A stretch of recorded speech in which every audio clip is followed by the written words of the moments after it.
Vamos lá? Pessoal, vamos falar agora de ciclo de mercado. Então, ciclo de mercado, igual eu citei anteriormente, que a gente tem que saber o que a gente não sabe, né? E o ciclo de mercado é o seguinte: você não consegue prever o que vai acontecer. Nem no seu timing, nem na sua extensão, nem na sua amplitude. Então, isso não é possível de se prever. Mas é possível, através de termômetros, saber se você está, onde que você está no momento do ciclo, ou ter uma boa ideia de onde você está no momento do ciclo e se preparar para ele, se preparar do que pode vir. Agora, se ele vai acontecer agora, se vai acontecer daqui a 1 ano, 2 anos, ninguém sabe. Mas nessa figura aqui, um autor, eu não sei quem é, mas eu achei interessante, ele falou que ele sabe como que acontece a virada de mercado. Então, a virada de mercado aqui para ele acontece da seguinte forma: chega um assessor lá na Bolsa de Valores e fala assim, está em inglês, né, que uma ação vai excel, né, que ela vai ficar excelente, né, passar aí mais do que excelente. Vai Excel. Aí ele começa Excel, aí o outro entende Excel, aí o outro fala, não, céu, aí começa o desespero. Então, estava lá falando que era um período de compra, aí para um mal entendido, aí começa o período de venda. É a teoria dele. Aí começa aí, céu, todo mundo desesperado. Aí o rapaz fala assim, já não aguento mais perder dinheiro. Goodbye. Bye. Aí começa a compra de novo. É uma teoria, mas fora a brincadeira, ninguém sabe quando o mercado vai mudar. E o que vai fazer o mercado mudar? O que vai fazer? Qual é o trigger daquela mudança? Ninguém sabe. Então vamos lá, ciclo de mercado. Quais são os estágios do ciclo de mercado? Você vai escutar muita coisa por aí, mas simplificando, que é o que importa. 3 etapas do ciclo de mercado. A primeira, lá embaixo, quando o mercado começa a subir. Nesse momento, pessoas muito perceptivas e atentas, pouquíssimos no mercado, estão começando a comprar. Perceberam que a razão se distanciou a paixão, né, se distanciou da razão e começa a comprar. Chega no momento 2, o que acontece no momento 2? A maioria dos investidores já acham que é a hora boa de comprar e começam a comprar. E aí os preços começam a subir vertiginosamente. Em um certo momento, no momento 3, já chegando lá em cima no topo, o que acontece nesse momento? Todos os investidores têm certeza que é hora de comprar. Todo mundo já acha que esquece ciclo e pega aquelas projeções de mercado, extrapolam e todo mundo fala, não, isso daqui vai até os céus. Mas eles esquecem de falar que a árvore não cresce até o céu. E aí, aqui a emoção já se distanciou da razão e começa todo o ciclo de novo, a mesma coisa, mas invertido para baixo. Então, esses são os 3 momentos, né, do topo e depois mais os 3 momentos da baixa. Então, repetindo, aqui, todo mundo aqui, subindo aqui no finalzinho, aqui é o momento que todo mundo tem certeza, ou quase todos, tem certeza de que é um excelente momento de comprar. Então, lembrando lá do nosso senhor mercado, né, maníaco depressivo. Então, esse momento aqui, ele está desesperado, certeza que é momento de comprar. E aqui ele tá pensando, tudo vai dar errado, o mundo vai acabar. Só que, por sorte nossa, né, investidor de valor, na realidade, há também um fundamento que puxa esse ciclo para ele, que é o valor, e há também outros fundamentos, né, que puxam para o meio, né? Uma hora isso vai voltar. Você não sabe quando. Ninguém sabe quando. E ninguém sabe o que vai fazer voltar, qual é a amplitude disso aqui, mas você sabe que vai ter uma força que em algum momento isso vai voltar. E aí, o que os agentes de mercado, né, os consultores, vão te falar? O que eles vão falar nesse momento aqui? Lembra qual é esse momento? Qual é esse momento? E o que todo mundo está achando nesse momento? Compra. compra que vai dar bom. Todo mundo achando aqui que é a hora de comprar nesse momento. O que as pessoas vão estar falando para você? Euforia, compre. E isso não só as pessoas, os leigos do mercado, o investidor comum, os profissionais, que os profissionais de mercado também são influenciados pela emoção. Eles não estão isentos da emoção. Ao contrário, o profissional do mercado está lá na Faria Lima, escutando, indo tomar cerveja com todo mundo da Faria Lima, e todos falando a mesma coisa que está na hora de comprar. É muito difícil ele segurar a emoção dele e falar, não, vocês estão todos errados. E é o que está acontecendo aqui. E ele vai falar a mesma coisa para você, e não é nem por maldade, não, tá? Ele vai falar para você comprar. E aí, nesse momento aqui, mesma coisa, o que ele vai falar para você? Venda. E aí você vai continuar fazendo isso até perder todo o seu dinheiro. Então, lembre aqui do que acontece. Quando o preço sobe, o retorno esperado cai. Não é uma boa hora de você comprar. Quando o preço cai, o retorno esperado sobe. Então, lembre que tem um fundamento ali que puxa. E aí o Warren Buffett falou uma coisa, né? Compre ao som de canhões e venda ao som de violinos. Por que isso? Geralmente aqui, ó, quando o mercado está desesperado, está todo mundo falando que o mundo vai acabar, um desespero total. Lembra o meio lá da pandemia? Todo mundo tinha certeza que o mundo ia acabar. E aí, nesse momento aqui, é o momento do som de canhões que você deveria comprar. E aqui, ó, é que todo mundo está achando que vai ser as mil maravilhas e que o Brasil vai passar o PIB dos Estados Unidos. Então, vamos para o próximo aqui. Eu gostaria que vocês olhassem investimentos de uma forma diferente.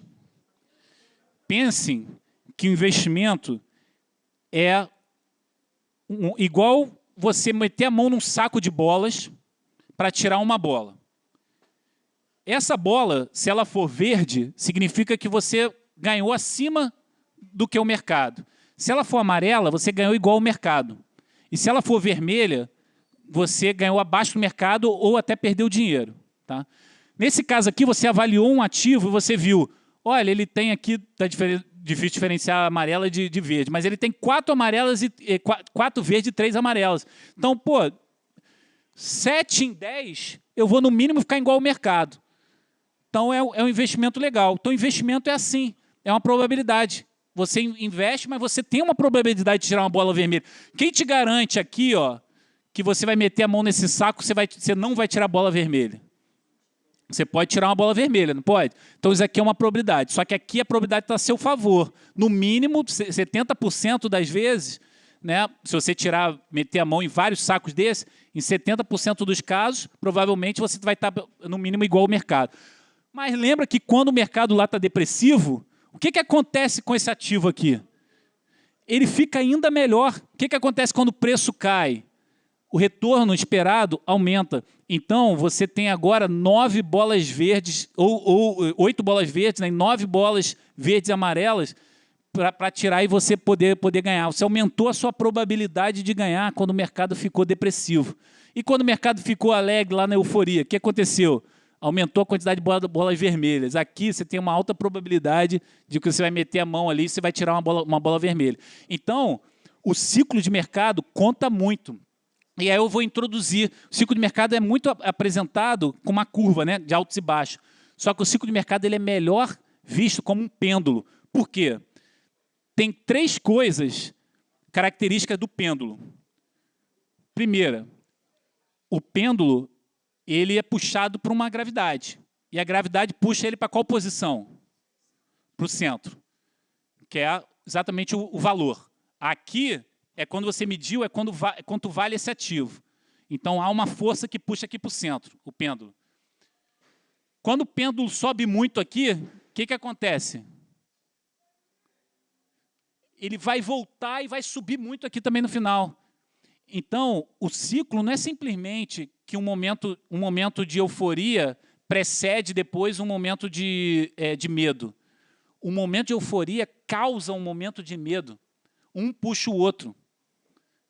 Então, quanto mais euforia tem, quanto mais esticado ele vai, maior energia potencial, aí eu tirei da engenharia, maior energia potencial que ele tem e mais alto ele vai vir aqui no final. Então, essa é uma das outra característica do pêndulo. A terceira característica que o pêndulo melhor representa o ciclo do que até aquela curva.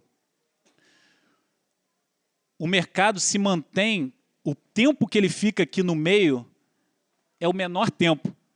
Ele está, na maioria das vezes, o seu mercado, ou triste, ou muito feliz. O tempo que ele fica aqui no preço justo, né, é o menor tempo possível. Igual o pêndulo. O pêndulo ele quase que dá uma parada aqui. Você contar aqui, ele passa rápido. Aqui ele quase dá uma parada. Então, o pêndulo ele é muito representativo pro ciclo de mercado, nesses três aspectos. E aí, vou voltar lá para os gráficos. Eu gosto de gráfico, né? Vou voltar para os gráficos. Retorno esperado por risco, mesmo gráfico. Aqui o ativo livre de risco, né? O CDI está aqui, né? Livre de risco, então está em cima da reta.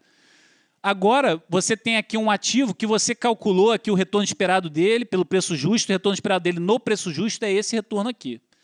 Beleza, só que quando ele está triste, né, o que acontece? Aumenta o meu retorno esperado. Então, está triste, preço cai, retorno esperado sobe. Então, o retorno esperado vai aqui para cima. Ó.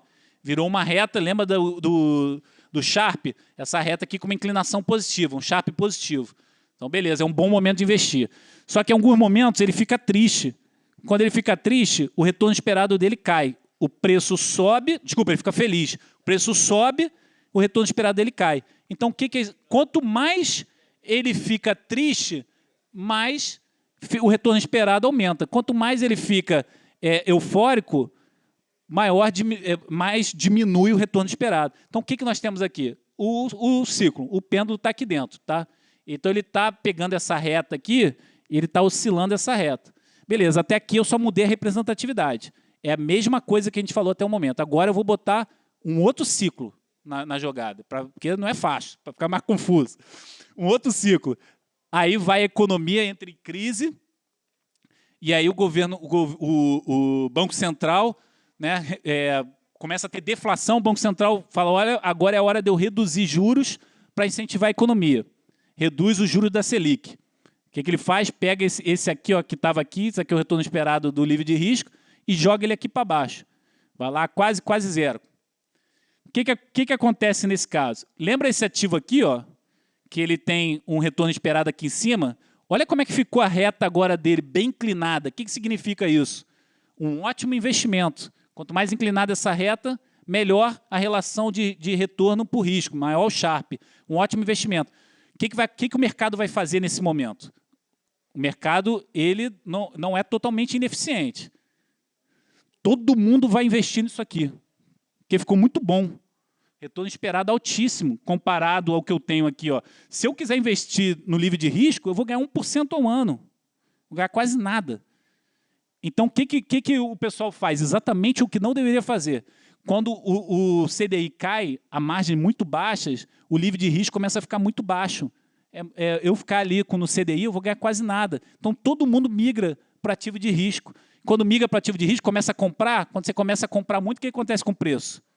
Sobe. Quando o preço sobe, o que acontece com o retorno esperado? Diminui. Retorno esperado cai. Aí esse ativo, o que faz? Retorno esperado dele vai aqui para baixo. Caramba, o que aconteceu aqui? Agora, o retorno esperado dele ele já não é um tão bom ativo assim, né? O mercado fez esse preço cair, todo mundo investiu. Caramba, tem um outro ciclo aqui que influencia no preço dos ativos. Não é só o psicológico. O psicológico influencia, mas tem aqui fatores, aqui é o ciclo de juros. O ciclo de juros também influencia no preço dos ativos. Caramba, então esse troço é mais complicado do que eu pensava. Não é só olhar a percepção, não é só olhar a euforia ou o medo do mercado. Você tem que olhar outros ciclos. E aí, então, a gente bota, ó, o ciclo psicológico, o psicológico é cíclico, mas os juros também é cíclico. Então, o que acontece geralmente quando a Selic cai? Quando a Selic cai, o valor... Aí aqui, gente, eu não estou falando preço, olha. Estou falando o valor sobe. O valor sobe. O valor sobe, ele tem uma força para puxar o preço para cima. E o retorno exigido cai.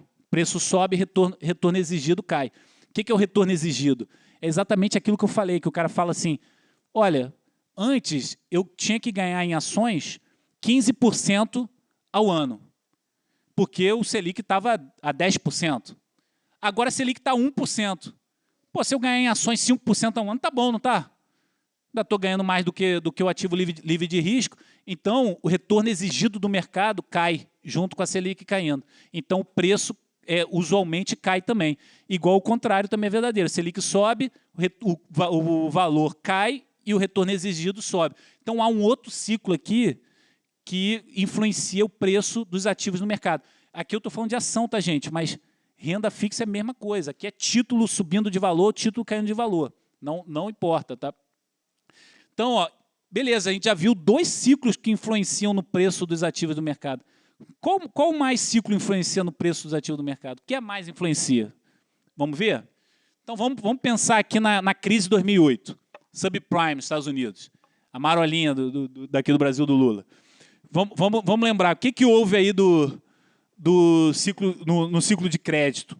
Nesse momento, houve uma criação, né, de produtos de crédito, que foi o subprime, onde foi classificado com risco baixíssimo, como se fosse um risco AA.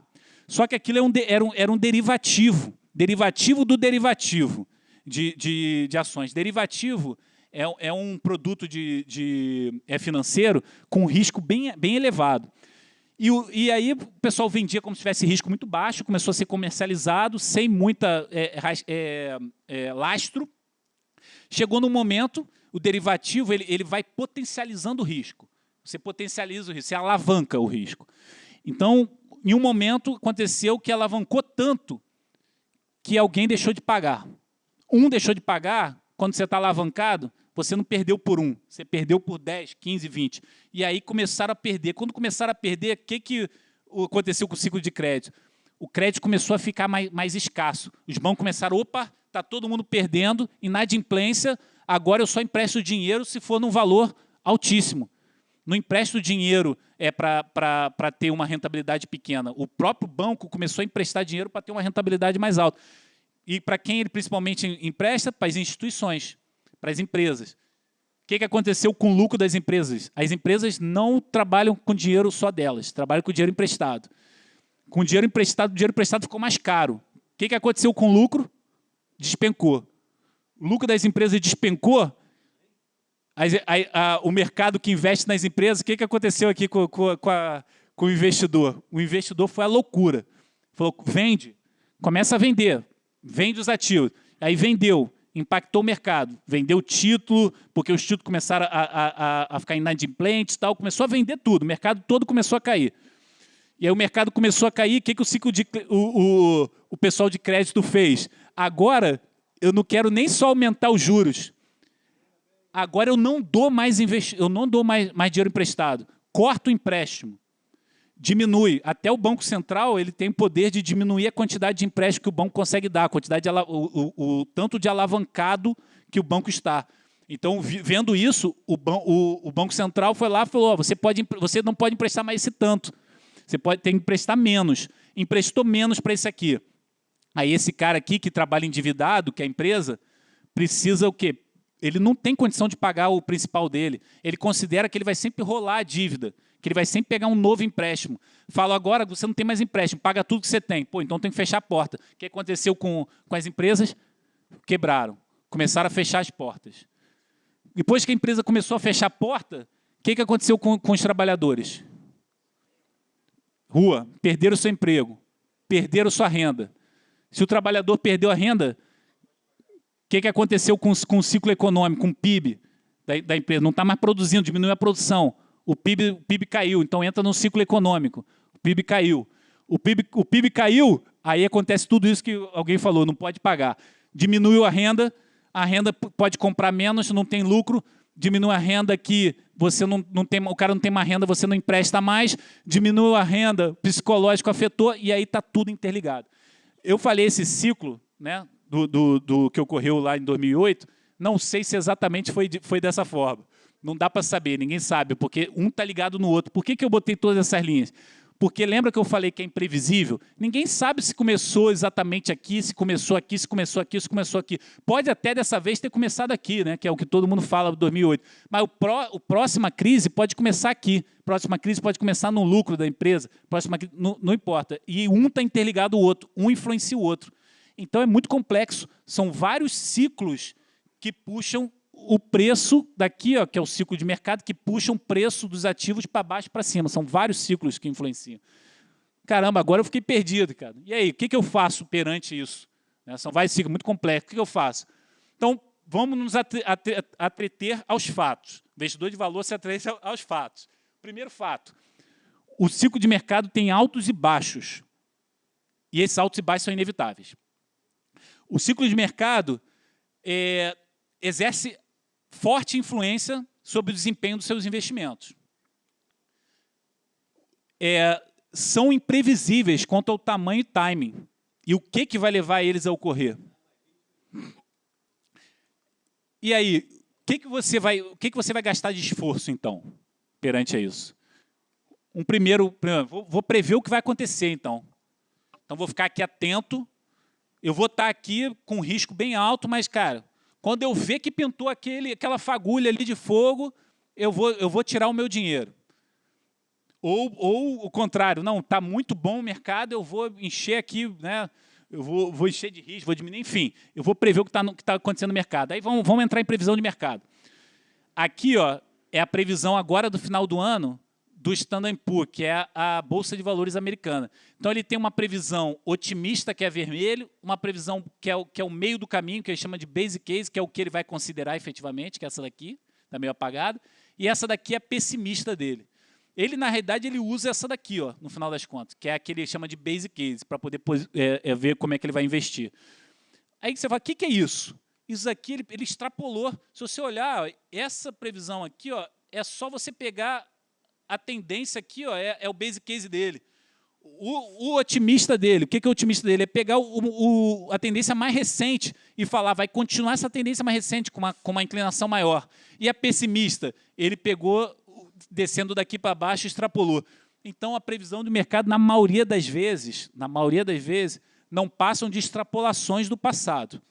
E extrapolar do passado é muito perigoso, porque quando você está naquele momento lá de cima do ciclo, que está todo mundo certo, que é um bom momento de investir, e aí você pede uma previsão do futuro para o mercado, o que ele vai te dar? Ele vai te dar lá subindo até os céus, né? Lá em cima. Então, esse é um ponto. Segundo ponto, isso aqui é um histórico de previsão do PIB, que o PIB tem uma variação pequena, né? Não é uma variação tão grande igual do mercado. Previsão do PIB do Focus, né? Então, o Focus ele pega aí uma média do mercado, faz um estudo, previsão do PIB. Em 21 anos, 9 deles ele errou. Pô, 9 é pouco, né? Acertou 21. Mas olha o range dele, é um range enorme. Ele previu de 0,8 a 3,5 PIB. Mas beleza, mesmo assim, 9 ele errou. Mas acertou bastante. Só que ele não acertou exatamente. Olha a distância que ele tem para a média do que ele previu. 1,6 de PIB é muita coisa. Então, assim, as previsões de mercado, na maioria das vezes, elas são uma extrapolação do passado. E quando elas não são uma extrapolação do passado, e além de ser uma extrapolação do passado, quando você acerta, você não acerta exatamente. Então, qual é a consequência disso? Você pode ter dois tipos de previsões. Uma consensual, que é essa que eu mostrei da Focus, que é você pega uma média no mercado e vê o que o mercado está prevendo. Essa é uma previsão consensual. Ou uma previsão divergente, que é você faz uma previsão totalmente diferente do que o mercado está prevendo. Qual é a característica de cada uma? A consensual é usualmente uma extrapolação, igual eu disse. Acerta na maioria das vezes, mas não precisamente. E não acerta exatamente o que quer. Com isso, ele é de pouca valia para o investimento. Por que ele é de pouca valia? Porque se é um consenso, todo mundo está falando que o mercado vai naquela direção, a maioria dos investidores já precificou e já investiu naquela direção. Porque está todo mundo falando que vai naquela direção. E você não sabe exatamente. Se você soubesse exatamente, você tem alguns meios financeiros que você consegue ganhar um bom dinheiro. E também, se você soubesse exatamente, se todo mundo soubesse, aí não ia ter dúvida, né? Seria difícil ganhar dinheiro. E a divergente? A divergente erra na maioria das vezes. Então, o Howard Marks fez uma pesquisa que ele pegou 20 anos de previsões. E o que essas previsões se concretizaram ou não. E ele chegou a essas conclusões que eu estou falando, que as previsões, na maioria das vezes, são extrapolações, Quando ela acerta, ela não acerta exatamente, então a previsão consensual ela é de pouca valia para o investimento. Vou olhar as previsões divergentes. Então, ela pegou todo mundo que previu algo diferente. Por exemplo, na crise de 2008, que eu contei um pouco do histórico aqui, pegou lá quem que previu que ia acontecer aquela crise, um momento antes. Quem que previu? Ele achou. Um lá que previu, dois que previram que ia acontecer aquela crise. Aí ele estudou o passado desse cara. Então, esse cara deve ser um cara fantástico, né? Ele vê o que não vê, o que as outras pessoas não veem. As outras previsões divergentes dele, errou todas. Então, a previsão divergente ela é muito difícil de acertar. E, geralmente, quando alguém acerta, não é a mesma pessoa que acertou a outra. Então, ela não é... quando ela acerta, ela gera grandes ganhos. Então, se esse cara previu aquilo ali e ele investiu nesse sentido, ninguém estava prevendo, ele gerou grande ganho. Só que ela não é consistente. Você não consegue acertar uma previsão dessa divergente no mercado, falar que está todo mundo errado e você está certo e você prevê no tempo, tá? É no prazo, no tempo que você estabelece. É você falar assim, eu estou em 2007, olha, 2008 vai acontecer um negócio desse tipo. Então, prever o mercado é de pouca valia para investimentos. Você pode analisar, eu tenho aí meus achismos, né? Se a gente senta para tomar uma cerveja, eu vou falar um monte de achismo meu, mas investir baseado nessas previsões, nesses achismos, não é uma boa ideia. Então, prever o futuro, não gaste seu esforço prevendo o futuro. Outra forma é ignorar o ciclo. Então, eu avalio um ativo e eu faço buy and hold. Então, eu pego um ativo ali específico, ou eu pego, por exemplo, o Ibovespa. Lembra que eu assumo que o mercado é eficiente, então pego o ETF do Ibovespa, né, que segue o índice, é o mercado de ações brasileiro, e invisto tudo nisso, porque no longo prazo o mercado é eficiente, então ele vai render mais do que uma renda fixa. Ou eu escolho uma ação muito boa de seus fundamentos, invisto nessa ação, independente do preço dela, independente do momento, invisto nela e espero, porque no longo prazo ela vai me dar retorno. Então, beleza. O que é o longo prazo? O mercado diz aí que o longo prazo pode ser avaliado a partir de 3 anos, né? Vamos pegar aqui, então, alguns resultados. Isso aqui é um gráfico, não está dando para ver direito, mas o resumo está aqui em cima. 3 anos, agora, do dia 23, se não me engano, peguei para trás, bem recente. Vamos pegar os ativos. CDI, 33% de rentabilidade. Ó, o ativo livre de risco aqui. Ó. IMAB, 21%. Que IMAB é o tesouro, né? Carteira de tesouro atrelado ao IPCA. Então, pode aqui pensar que é o mercado de crédito atrelado ao IPCA. Fundo imobiliário, 16%. IBOV, 6%. VEG, 27%. Menos 27%. A VEG tem um fundamento fantástico. É uma empresa de fundamento enorme. Mas você ignorou o ciclo, você ignorou o valor dela, ignorou que você investiu aqui nela 3 anos atrás. Você teve uma perda de 27%. Não estou falando aqui todo o histórico dela, tá? Todo o histórico da empresa teve um ganho fantástico. Mas eu estou falando aqui, ó, se você ignorar, simplesmente comprar em qualquer momento, não olhar valor e simplesmente ir lá olhar fundamento e comprar a empresa. Então aqui ó, é a comparação. 3 anos para trás, você aceita isso em 3 anos? Quanto é que você poderia estar ganhando? Olha a sua diferença aqui da VEG para o CDI. 60% que você deixou de ganhar. E você não ia assumir risco nenhum. Diferença 60%. Então, acho que ignorar os ciclos também não é uma boa ideia. Pô, mas eu não consigo prever, o que eu posso fazer? Você consegue estimar em qual ponto que você está, mais provável que você está do ciclo, e ajustar a sua carteira de acordo. Então, como que a gente faz isso? Aqui estão os pontos ó, do ciclo. Como que eu posso saber se eu estou nesse ponto, se eu estou nesse, se eu estou nesse, ou mais provável eu estou em cada ponto desse? O Howard Mark fez isso. Ele fez uma tabela onde você começa a preencher aquela tabela. Não é uma tabela totalmente objetiva, ela tem uma subjetividade, exatamente por isso que você gera um ganho maior. E a gente reduziu essa tabela a 5. A tabela dele tem uns 15. A gente reduziu a 5 e a gente usa dessa forma. Então, primeiro você analisa como é que você está na economia. Aqui, ó, a economia, a gente usa o PIB. Aqui eu estou analisando só Brasil. E aqui é a legenda, se a gente está com risco maior ou com risco menor. Analisando o PIB, nós estamos em pleno PIB. A gente teve menos 3,3, 5,5, 2,4. eu acho que aqui está muito difícil a gente considerar se a gente está em pleno PIB ou não. Então, eu vou botar 2 nessa aqui, que é difícil de eu avaliar. Alguns vocês vão ver que é fácil. Esse daqui é o ciclo de juros, lá que eu falei que impacta o preço. Ciclo de juros, esse é o final. Eu esqueci de falar, essa é a análise do início de 2023. Tá? Eu estou fazendo uma análise regressiva exatamente para ver o que aconteceu depois daí. Lá a gente estava com a taxa Selic a 13,75. Era a máxima dos últimos 12 anos. Aqui a gente pode dizer que a gente está na máxima. Isso, máxima da taxa Selic, significa um momento bom. E, para complementar, como é que estão os nossos juros reais? O juro real é o juro que está acima da inflação, para ver se a gente está comprimindo ou expandindo o mercado. Estava muito acima dos outros países. Então, nesse caso, nós estamos num momento muito bom, de menor risco, com relação à taxa Selic. O spread, o que é o spread? O spread é a diferença do investimento livre de risco do Tesouro para o investimento que tem um risco. Aqui é a classificação de investimento AA e A. Quanto maior essa diferença, o investimento que eu ganho no ativo de risco, renda fixa, para o livre de risco, significa que o mercado está mais exigente.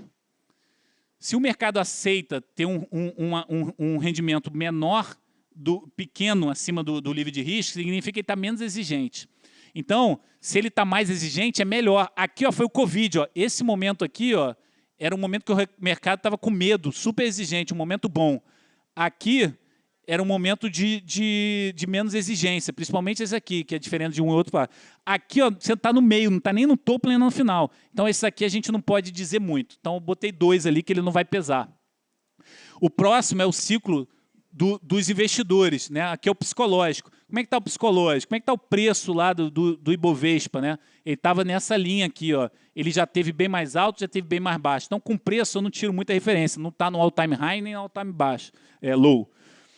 Aqui, você olha quanto de investidores estão botando dinheiro em ativos de risco.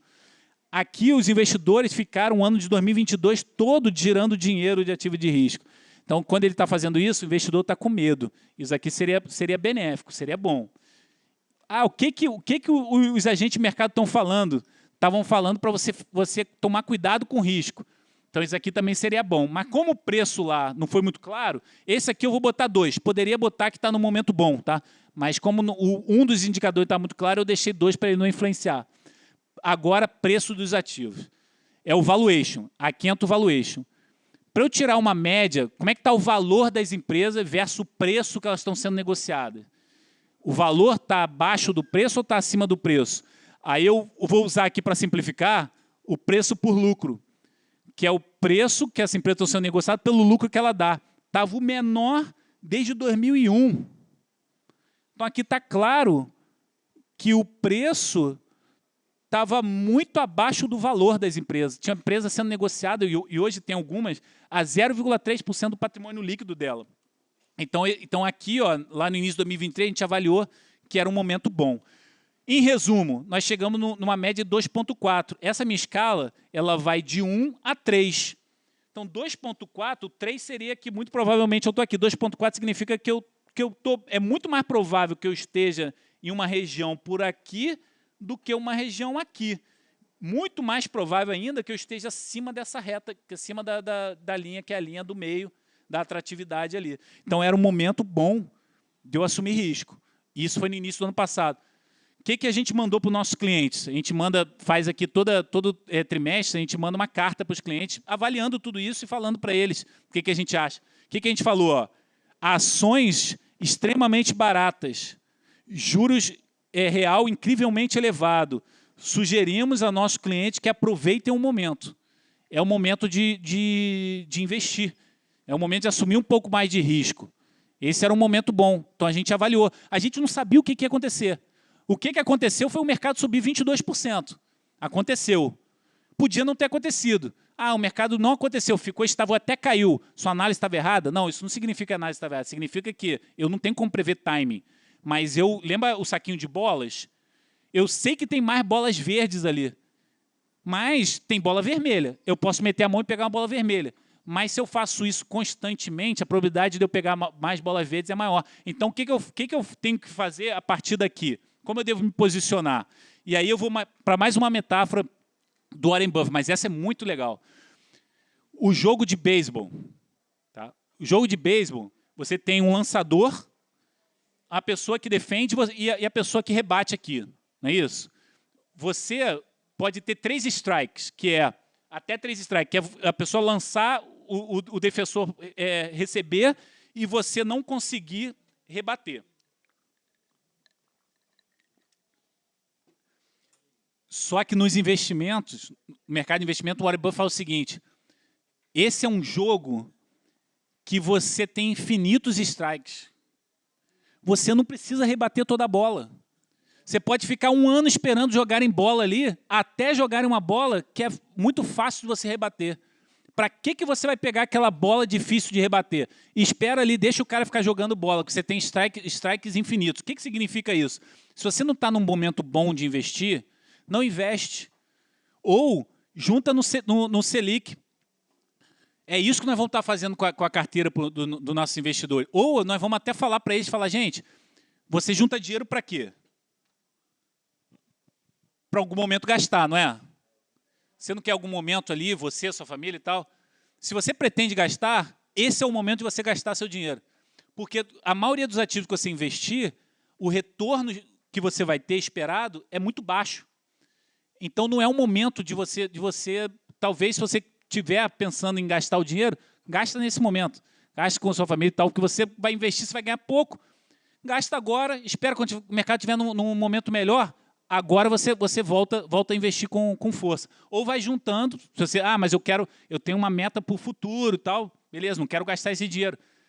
Mas aí fica no ativo sem risco, porque esse não é o momento de investir. Então, lembrando lá, né, do pêndulo. Ó, um momento bom, um momento ruim. Um momento bom, o que a gente vai fazer? Um momento bom a gente vai atacar, vai ser mais agressivo, porque nossa probabilidade de pegar uma bola favorável é muito maior.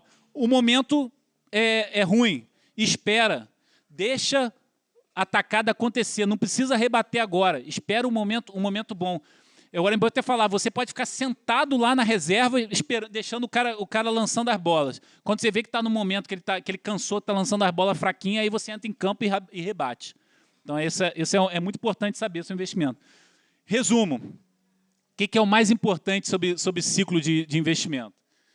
Primeiro ponto, lembrar aqui, ó, os momentos. O momento quando ninguém quer investir, poucos estão pensando ali que é um momento bom de investimento, de risco. Muitos aqui estão pensando que é um investimento e todos têm certeza que é um investimento, que é um momento bom de se investir. E aí o ciclo vira. A Selic também influencia. Então, não é somente a questão psicológica, mas tem questão de fato, né, fundamentos. Só que são muitos fundamentos que impactam o mercado. Então, você não consegue prever o que vai acontecer no mercado. Não gaste seu tempo tentando prever o que vai acontecer no mercado. Gaste seu tempo tentando identificar onde que você está no momento de mercado. Quando você identificar que você está aqui embaixo, ou muito provavelmente você está aqui embaixo, aí o que você vai fazer? O que você vai fazer nesse momento? Aí você vai atacar, é hora de você investir. É hora que a probabilidade está a seu favor. Quando você identificar que você está lá no topo do ciclo de mercado, o que você vai fazer? É uma hora de esperar. É a hora que pega esse dinheiro, você quer gastar o dinheiro, você junta para isso, melhor gastar o dinheiro.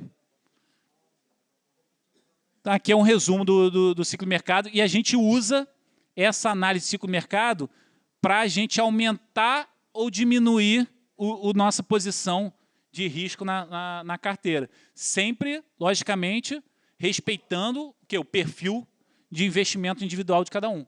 Isso você não pode respeitar. Né? Mas em algum momento muito específico, você aumenta um pouco o risco, no momento desfavorável, você diminui o risco. E até bota ativos que, se todo o mercado cair, esse ativo vai subir. Existe isso. Existe ativo que, se o Ibovespa for lá embaixo, o ativo vai disparar? Existe. Você pode fazer uma proteção dessa com opções. A gente faz isso. A gente faz essa proteção com opção. Adiantando as perguntas, acho que vai vir uma pergunta. Né? Essa análise que a gente fez aqui foi do início de 2023. as pessoas vão perguntar, e como é que está agora?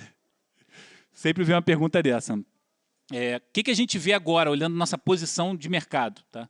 E a gente botou isso no nosso último relatório enviado. Você nunca pode olhar o Brasil isolado. Né? O Brasil, lembra a correlação? Tem correlação com os Estados Unidos, China. Então, a gente faz sempre os principais. A China é o nosso maior cliente hoje. Os Estados Unidos é o que rege a economia do mundo todo. Tem uma influência muito grande no mundo todo. Então, a gente analisou os três. A gente viu que o Brasil ainda está num momento muito interessante. Não igual estava no início do ano passado. Então, aquele 2,4 não é mais isso. Se eu não me engano, deu 2,2, 2,1. Ainda deu acima do 2, que é acima da média. Então, ainda estaria no momento que é um momento favorável, né, de investimento. Só que se você olha os Estados Unidos, com exceção da taxa de juros lá que tá mais alta, que seria um termômetro bom para investir, com exceção dele, todos os outros termômetros estão extremamente de risco, os Estados Unidos. E quanto mais os Estados Unidos sobe, quanto mais a Bolsa Americana sobe de preço, mais arriscado fica o mercado americano. Então, há um receio nosso muito grande nessa posição do mercado contra o mercado americano. Aí vai falar, não, mas o juro está alto. O juro está alto, o que vai acontecer é que agora vai diminuir a inflação, ele pode diminuir juros de novo, e aí o mercado volta à normalidade. Mas isso tem um limite. Eu vou deixar isso aí para economista aqui falar, mas um dos limites é o seguinte, você tem uma capacidade máxima que você pode chegar do seu PIB, de produzir ali, né? Que o PIB é as horas, né, trabalhadas vezes a sua produtividade. Hoje, o índice de desemprego nos Estados Unidos está muito baixo, um dos mais baixos históricos. Então, você se crescer a demanda, se você crescer o salário, se crescer o que o mercado demanda, como que você vai aumentar a oferta? Você não tem mais gente para empregar. Você já está empregando praticamente todo mundo que você tem. Você só tem produtividade para aumentar. Mas aumentar a produtividade leva muito tempo, leva anos. A inteligência artificial vai aumentar a produtividade? Provavelmente sim e tal, mas isso leva anos. A gente está falando de ciclo de curto prazo. Então, hoje, os Estados Unidos é um sinal vermelho para a gente. Então, nós temos hoje na nossa carteira uma proteção lá, em opções, de uma catástrofe que pode ocorrer nos Estados Unidos. Então, a gente tem lá um ativo, que é o ativo que, se ocorrer alguma coisa nos Estados Unidos, a bolsa toda cai aqui, a gente não vai cair, não, a gente vai cair. Só que a gente vai cair muito menos que o mercado, porque esse ativo vai se valorizar muito. E a China? A China, a gente vê que ela está no meio termo ali. A gente não conseguiu nem identificar se ela está no topo, se está nem lá embaixo, então ela tem indicadores confusos. Então, a gente acredita que ela estaria ali no meio termo, ela não seria a influência aqui do ciclo. Então, até já respondendo, alguém poderia perguntar sobre isso, como que a gente acha que nós estamos no mercado. E agora eu vou deixar aberto aí para perguntas.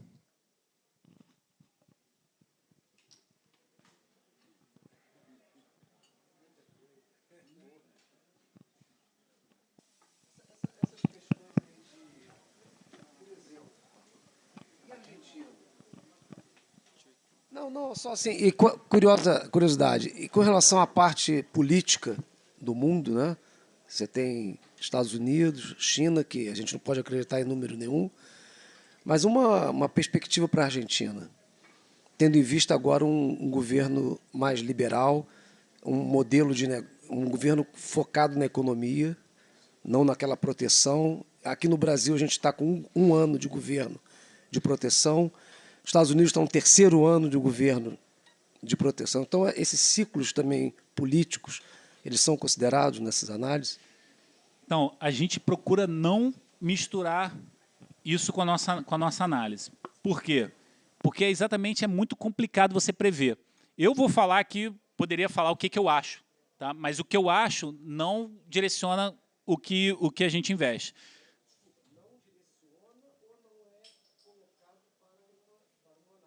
Hoje não direciona a forma que a gente investe.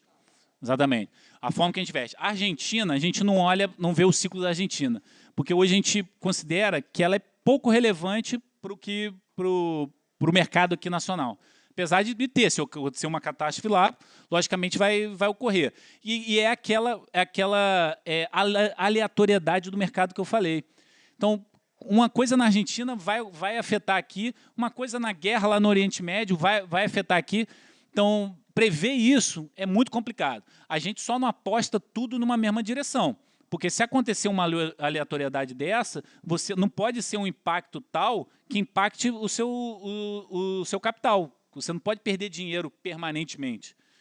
Vai dar uma flutuação, mas vai dar uma flutuação de forma que os clientes que não têm susceptibilidade àquela flutuação vão ter uma volatilidade muito menor. Eles vão estar, mesmo assim, mantendo aquela média de ganho deles ali e a gente puxando para que ele ganhe acima do CDI, entendeu? Eu até deixaria aqui para economista falar um pouco disso, mas é porque a gente não usa hoje, né, para tomada de decisão essas previsões do que está acontecendo na Argentina, que está acontecendo tal. Eu sei que o mercado usa, as pessoas usam muito e os investidores gostam de escutar isso, né, mas a gente não usa.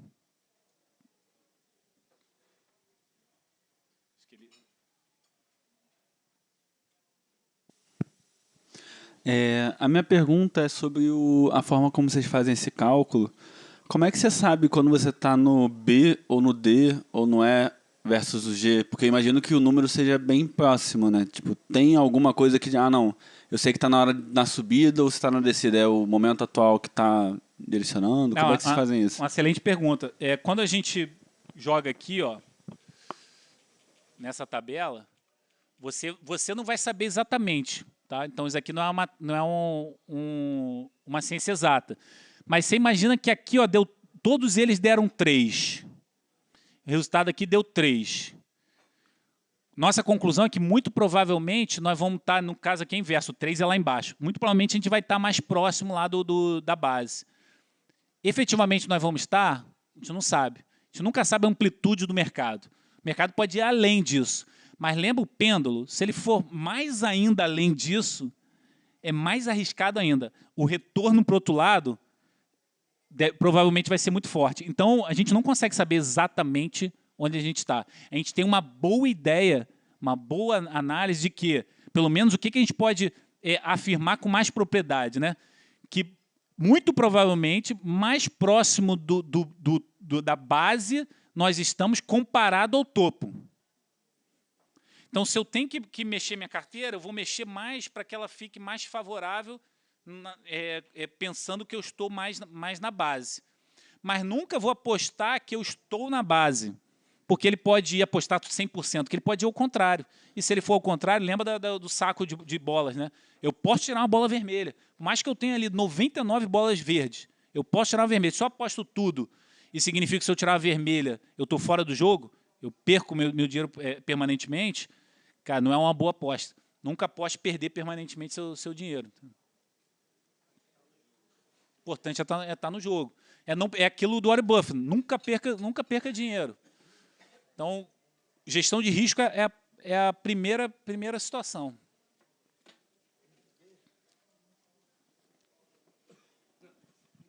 Mais alguém?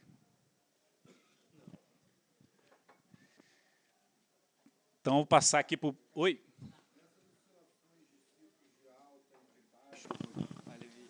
Nessas oscilações de ciclos de alta e de baixa que você, né, pretende sempre comprar no fundo, você se mantém no topo ou você faz trade? Você disse que é buy and hold o teu estilo, mas você nesse período, você só vai aportando ao longo do tempo e desconsidera topos e fundos, e ao longo do tempo o buy and hold, se você for sempre aportando, não importa muito se você está comprando, acho que existem algumas coisas que eu já li, que se você tem um horizonte de 20 anos...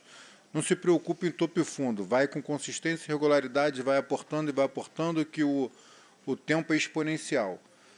Você, nas suas estratégias, você faz trade, estou no alto, vende, eu vou comprar fundo, compro fundo. Agora estou no topo, vou vender. Você fica tentando fazer esses acertos? Assim, o trade, né, que é geralmente quem faz, que é mais para o especulador, e quem faz mais toma decisões por análise técnica, não que a gente não use análise técnica, né? Nós somos também analistas técnicos, eu e o Pedro, mas a gente usa só como uma segunda visão, né? Nossa análise é mais fundamentalista.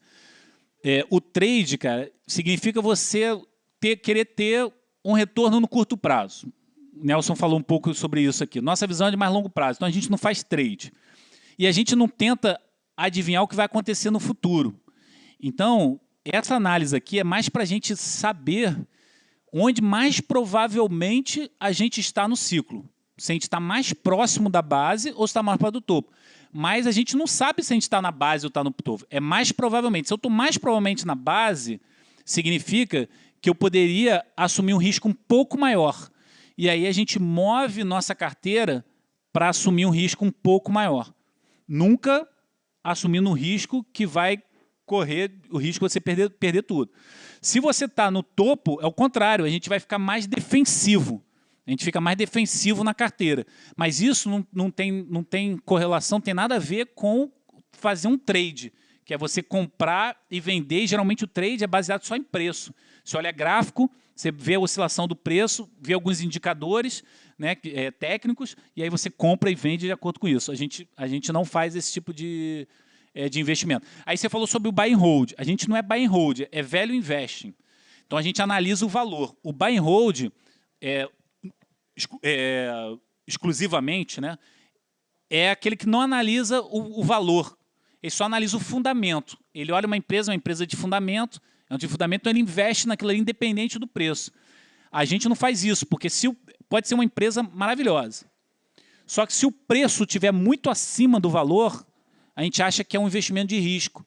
Então a gente não investe. A gente continua monitorando aquela empresa, porque é uma empresa boa. Aí o preço cai, vai lá embaixo. Agora ficou interessante? Agora sim a gente vira sócio dessa empresa. A gente não vira sócio da empresa a qualquer preço. Porque quando você compra um preço maior, qual é o seu retorno esperado? Menor. E eu quero ter o retorno maior. Então eu quero comprar no menor preço possível. Quero comprar um imóvel? Eu quero comprar ele no menor preço possível. Eu sou investidor em imóvel. Eu não compro ele a qualquer preço. Então não é nada diferente do investidor de mercado imobiliário que analisa quanto vale aquilo ali.